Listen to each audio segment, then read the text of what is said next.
Hello everyone. நம்ம சேனலில் weekly current events பார்த்துட்ருக்கோம். ஸோ வீக்லி கரண்ட் ஈவெண்ட்ஸையும் நம்ம கம்பைன் பண்ணி சிலபஸில் என்ன டாபிக் இருக்கோ அந்த டாபிக் படி தான் நான் கொடுத்துட்ருக்கேன். ஸோ அந்த வகையில் இன்றைக்கி நம்ம பார்க்க போகிறது economics and sports news. First economics news பார்த்தோம்னா, புஷ்பக் பட்டாச்சாரியா கமிட்டி அப்படின்னு ஒன்று போட்டிருக்காங்க. இவர் தலைமையில், புஷ்பக் பட்டாச்சாரியா தலைமையில். எதுக்கு இந்த கமிட்டி போட்டிருக்காங்கன்னு பார்த்தோம்னா, ஃபினான்சியல் செக்டரில் இப்போ பேங்க்லலாம் வந்து ஏஐ சிஸ்டத்தை வந்து எல்லா இடத்துலையுமே இப்போ ஆர்டிஃபிஷியல் இன்டெலிஜென்ஸ் வந்து வந்துருச்சு. ஸோ பேங்கிங் செக்டர்லையும் ஏஐஸ் வந்து கொண்டு வரலாமா அப்படின்றத வந்து ஆலோசனை பண்ணி, ஏதாவது வந்து பிரச்சனை ஆயிடுச்சுன்னா மொத்த பணமும் போயிடும். ஸோ அதனால் கரெக்டாக பார்த்து இது கரெக்டாக வருமா வராதா அப்படிங்கிறத பார்க்கறதுக்காண்டி இவர் தலைமையில் வந்து கமிட்டி போட்டிருக்காங்க. அப்போ புஷ்பக் பட்டாச்சாரியா கமிட்டி எதுக்கு அப்படின்னு பார்த்தோம்னா, ஃபினான்சியல் செக்டரில் ஏஐ வந்து கொண்டு வரதுக்காக. அடுத்ததாக டாலர் ரூபி. நம்ம ஏற்கனவே தெரியும், ஒரு டாலருங்கிறது வந்து நியர்லி ஒரு 70 ரூபீஸில் இருந்துச்சு. அப்புறம் அப்படியே வந்து இறங்கிட்டு போயிட்டே இருந்துச்சு.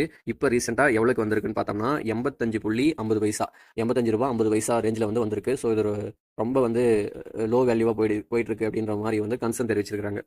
ஸோ ஒரு டாலர்னா எவ்வளோன்னு வந்து தெரிஞ்சு வச்சுக்கோங்க. அடுத்ததாக ஜிடிபி பேஸ் இயரை வந்து மாற்றிருக்காங்க. ஜிடிபினா உங்களுக்கு தெரியும், மொத்த உள்நாட்டு உற்பத்தி. அந்த பேஸ் இயருங்கிறது வந்து 2011 to 12 வந்து எடுத்து வச்சு தான் வந்து ஒவ்வொரு வருஷமும் வந்து கால்குலேட் பண்ணிட்டு வருவாங்க. அதாவது 11 to 12 எவ்வளோ வந்து ஜிடிபி வந்து வந்துச்சோ அதை வச்சு தான் வருஷம் வர ஜிடிபி எவ்வளோ சதவீதம் வந்து உயர்ந்திருக்கு குறைஞ்சிருக்கு அப்படின்றத பேஸ் இயராக வச்சு 2011-12 தான் பேஸ் இயராக வச்சு எல்லாம் கால்குலேட் பண்ணாங்க. ஸோ இப்போ வந்து அதை மாற்றிருக்காங்க. எந்த இயரை மாற்றிருக்காங்கன்னா 22 to 23 வந்து மாற்றிருக்காங்க. ஸோ இது ஒரு முக்கியமான கொஸ்டின் பார்த்துக்கோங்க. ஸோ இப்போது அந்த ப்ரைஸ் இண்டெக்ஸ் வந்து சொல்லுவாங்க, consumer CPI, consumer price index, wholesale price index. So wholesale price இண்டெக்ஸுக்கும் இந்த பேஸ் இயரை வந்து மாற்றலாமா அப்படின்றதுக்காக போடப்பட்ட கமிட்டி தான் ரமேஷ் சந்த் தலைமையிலான கமிட்டி. இது வந்து ஒரு 18 மெம்பர் கொண்ட committee. So Ramesh Chand committee எதுக்குன்னா, ஹோல்சேல் ப்ரைஸ் இண்டெக்ஸில் பேஸ் இயரை வந்து மாற்றுறதுக்காண்டி. ஸோ பேஸ் இயர் பார்த்து வச்சுக்காங்க, ரொம்ப முக்கியமான கொஸ்டின். அடுத்ததாக பேங்க் நெட் அப்படிங்கிற ஒரு இணையதளத்தை வந்து தொடங்கியிருக்காங்க. இது எதுக்கு அப்படின்னு பார்த்தோம்னா, இப்போ இந்த பேங்க்ஸ் எல்லாம் வந்து ஜப்தி படுத்துறாங்கல்ல, அந்த நிலம் அதெல்லாம் வந்து கையகப்படுத்துறாங்கல்ல. ஸோ அதெல்லாம் வந்து ஏலம் விடுவாங்க. ஏலம் விடுறதுக்கு வந்து இப்போதைக்கு ஆன்லைன்லேயே வந்து ஏலம் விடலாம். ஸோ யார் வாங்குறா யார் விற்கிறா அப்படின்றதெல்லாம் தெரிஞ்சுக்கலாம், ஆன்லைனில் வாங்கிக்கலாம் அப்படின்றதுக்காண்டி கொண்டு வரப்பட்ட இணையதளம் தான் பேங்க் நெட் அப்படிங்கிற ஒரு இணையதளம். ஸோ ரியல் எஸ்டேட் அது மாதிரி பண்ணுறவங்களுக்குலாம் ஹெல்ப்ஃபுல்லாக இருக்கும். ஸோ அதை பார்த்து வச்சுக்காங்க, பேங்க் நெட் இணையதளம் எதுக்கு அப்படின்ட்டு. அடுத்ததாக ஸ்போர்ட்ஸ் நியூஸ். ஸ்போர்ட்ஸ் நியூஸ் பொறுத்த வரைக்கும் FIDE world rapid and blitz championship இப்போ ரீசெண்டாக நடந்துச்சு. எங்கே நடந்துச்சுன்னா நியூயார்க்கில் நடந்துச்சு. இதில் நம்ம இந்தியாவை சேர்ந்த கொன்னேர் ஹம்பி, ஆந்திரா நாட்டு ஒரு லேடி, அவங்க வந்து கோல்டு வின் பண்ணியிருக்காங்க. அடுத்ததாக வைஷாலி, தமிழ்நாட்டை சேர்ந்த ஒரு பொண்ணு, அது வந்து அவங்க வந்து பிரான்ஸ் வின் பண்ணியிருக்காங்க. ஸோ அதை பார்த்து வச்சுக்கோங்க, கொன்னேர் ஹம்பி கோல்டு. இது வந்து ஒரு செஸ் சாம்பியன்ஷிப்பு. குயிக்காக வந்து மூவ் பண்ணணும், அதுவும் இல்லாமல் டைமும் வந்து கம்மியாக தான் தருவாங்க. அதுதான் இதோடைய ஸ்பெஷாலிட்டி. ஸோ அதில் வந்து கோல்டு அண்ட் பிரான்ஸ் வந்து வின் பண்ணியிருக்காங்க. அடுத்ததாக ப்ரோ கபடி இப்போ ரீசெண்டாக நடந்து முடிஞ்சிச்சு. அது வந்து 11வது சீசன். அதாவது 2014 தான் ப்ரோ கபடி வந்து ஸ்டார்ட் பண்ணியிருப்பாங்க. ஸோ அதை வச்சு இது 11வது சீசன். இதில் யார் வின் பண்ணியிருக்காங்கன்னா, ஹரியானா வந்து வின் பண்ணியிருக்காங்க, பாட்னா எதிர்த்து விளையாடி. ஸோ நம்ம தமிழ் தலைவர் இது வரைக்கும் ஒரு கப்பு கூட அடிக்கலன்றது இங்கே குறிப்பிடத்தக்க வேண்டியது. ஓகே, அடுத்ததாக king cup international badminton open international badminton championship இப்போ ரீசெண்டாக நடந்துச்சு. அதில் யார் பிரான்ஸ் அடிச்சிருக்காங்கன்னா, நம்ம இந்தியாவை சேர்ந்த லக்ஷயா சென். இது எப்படி கேட்பாங்கன்னா, லக்ஷயா சென்ன்றவங்க வந்து யார், எந்த விளையாட்டு தொடர்புடையவங்க அப்படின்ற மாதிரி கேட்பாங்க. ஸோ அதனால் வந்து பார்த்து வச்சுக்கிறது அவசியம். ஸோ லக்ஷயா சென் வந்து இப்போ பிரான்ஸ் அடிச்சிருக்காங்க. அடுத்ததாக நேஷனல் ஃபென்சிங் வாள்வீச்சு. அது வந்து அந்த போட்டி வந்து இப்போ ரீசெண்டாக நடந்துச்சு.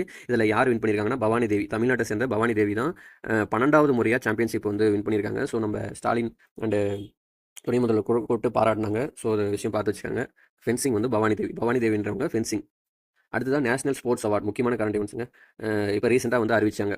அதில் 32 பிளேயர்ஸ் வந்து அறிவிச்சிருக்காங்க. அதில் 17 பேரா ஒலிம்பிக் அத்லெட்ஸு.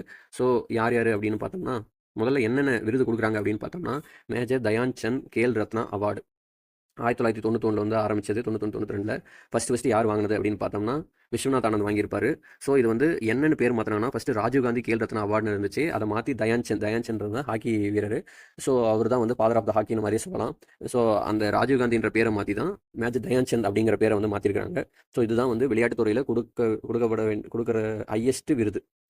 ஸோ அதை பார்த்து வச்சுக்கோங்க. அடுத்தது அர்ஜுனா அவார்டும் வந்து பெஸ்ட்டான பர்ஃபார்மன்ஸ் கொடுக்குறவங்களுக்கு அர்ஜுனா அவார்டு வந்து தருவாங்க. அடுத்ததாக அதிலே லைஃப் டைம் கேட்டகரி தராங்க. அடுத்து துரோணாச்சாரியா அவார்டு. துரோணாச்சாரியான்றது கோச்சஸ்க்காக கொடுக்குறது. ஸோ கோச்சஸ்க்கு வந்து ரெகுலரும் லைஃப் டைமும் வந்து கொடுக்குறாங்க. அடுத்ததான் மாக்கா ட்ராஃபி. இது வந்து நல்ல யூனிவர்சிட்டி பர்ஃபார்ம் பண்ணுச்சுன்னா மாக்கா ட்ராஃபி, அதாவது மௌலானா அப்துல் கலாம் ஆசாத் ட்ராஃபி வந்து கொடுக்குறாங்க. சரி, இந்த வருஷம் யார் வாங்கியிருக்காங்க, 2024 வருஷத்துக்கு யார் வாங்கியிருக்காங்கன்னு பார்த்தோம்னா, தமிழ்நாட்டை சேர்ந்த குகேஷ். இவங்க யார், என்ன விளையாட்டு, இது 4 முக்கியம். மற்றதெல்லாம் வந்து அவங்க யார், என்ன விளையாட்டு அப்படிங்கிறது வந்து தெரிஞ்சிருக்கணும். ஃபஸ்ட்டு பார்த்தீங்கன்னா குகேஷ் செஸ்ஸு. அடுத்ததான் ஹர்மன்பிரீத் சிங், இவங்க வந்து ஹாக்கி. ஹாக்கியோட கேப்டனு. அடுத்ததா பிரவீன்குமார், இவங்க வந்து அத்லெட்டிக்ஸ் ஹை ஜம்ப் ஒலிம்பிக்ல வந்து கோல்டு அடிச்சாங்க. ஸோ இவங்க ஹை ஜம்ப்பு. அடுத்ததா மனு பேக்கர், ஒலிம்பிக்ல 2 கோல்டு மெடல் 2 மெடல் அடிச்சாங்க சாரி. ஸோ இவங்க வந்து ஷூட்டிங். ஸோ இவங்களுக்கு வந்து கொடுக்கப்பட்ட விருது வந்து என்னன்னா, மேஜர் தயான்சந்த் கேல் ரத்னா அவார்டு. அடுத்ததா அர்ஜுனா அவார்டு. யார் கொடுத்துருக்காங்கன்னு பார்த்தோம்னா, ஒரு 32 பேர் கொடுத்துருக்காங்க. ஸோ யார் யார் என்னென்ன விளையாட்டுன்றத வந்து அப்படியே பார்த்து வச்சுக்கோங்க. இதில் முக்கியமாக பார்க்கணும்னா, தமிழ்நாட்டை சேர்ந்த 4 பேர் வந்து வாங்கியிருக்காங்க. அதில் வந்து துளசிமதி முருகேசன், இவங்க வந்து பேட்மிண்டன், பேரா பேட்மிண்டனு. அடுத்ததா நித்யஸ்ரீ சுமதி, அவங்களும் வந்து பேட்மிண்டனு. அடுத்ததா மனிஷா ராமதாஸ், அவங்களும் வந்து பேட்மிண்டனு. அடுத்ததா அபய் சிங், இவங்க வந்து ஸ்குவாஷ். ஸோ அவங்க 4 பேர் தமிழ்நாட்டுக்காரங்க. ஸோ அதனால் நல்லா முக்கியமான கண்டென்ட்ஸ் பார்த்து வச்சுக்கோங்க. அடுத்ததாக பார்த்தோம்னா, அர்ஜுனா அவார்டு லைஃப் டைம் கேட்டகரிக்கு யார் வாங்கியிருக்காங்கன்னா, சுஷா சிங்கும் முரளிகாந்தும். அடுத்தது துரோணாச்சாரியா அவார்டு சுபாஷ் ராணா, தீபாவளி தேஷ்பாண்டி, சந்தீப் சங்வான் அப்படின்றவர் வாங்கியிருக்காங்க. அடுத்தது அதே லைஃப் டைமுக்கு முரளிதரன், அர்மந்தோ கோக்லோ. அடுத்ததாக ராஷ்டிரிய கேல் புரோஸ்டான் புரஸ்கார், இது வந்து எது கொடுக்குறாங்கன்னு பார்த்தோம்னா, ஒரு நிறுவனத்துக்கு வந்து கொடுக்குறாங்க. சிறப்பாக ஸ்போர்ட்ஸில் வந்து நல்லா சிறப்பாக வந்து செயல்படுத்துகிற நிறுவனத்துக்கு வந்து கொடுக்குறாங்க. ஸோ இது பிசிக்கல் எஜுகேஷன் ஃபவுண்டேஷன் ஆஃப் இந்தியாவுக்கு வந்து கொடுத்துருக்காங்க. அடுத்ததாக வந்து maca trophy, Maulana Abdul Kalam Azad trophy யார் கொடுக்குறாங்கன்னு பார்த்தோம்னா, நல்ல யூனிவர்சிட்டி, பெஸ்ட் பெர்ஃபார்மிங் யூனிவர்சிட்டிக்கு வந்து கொடுக்குறாங்க. ஸோ இந்த டைம் வாங்கியிருக்கிறது சண்டிகர் யூனிவர்சிட்டி, ஹரியானாவில் இருக்கிற சண்டிகர் யூனிவர்சிட்டி வந்து இந்த ட்ராஃபி வந்து இந்த டைம் வாங்கியிருக்காங்க. ஸோ இதேதான். இவங்க T64 கேட்டகரியில் வந்து பிரவீன்குமார் வந்து ஹை ஜம்பில் வாங்கியிருக்காங்க. அதை பார்த்துக்கோங்க. ஸோ அவ்வளோதான், ஸ்போர்ட்ஸ் நியூஸ் முடிஞ்சது. ஸோ இனி வரும் வீடியோஸில் important persons and awards books இது மாதிரி கரண்ட் ஈவெண்ட்ஸ் வந்து பார்த்துருவோம். ஸோ தொடர்ந்து பாருங்கள். தேங்க்யூ.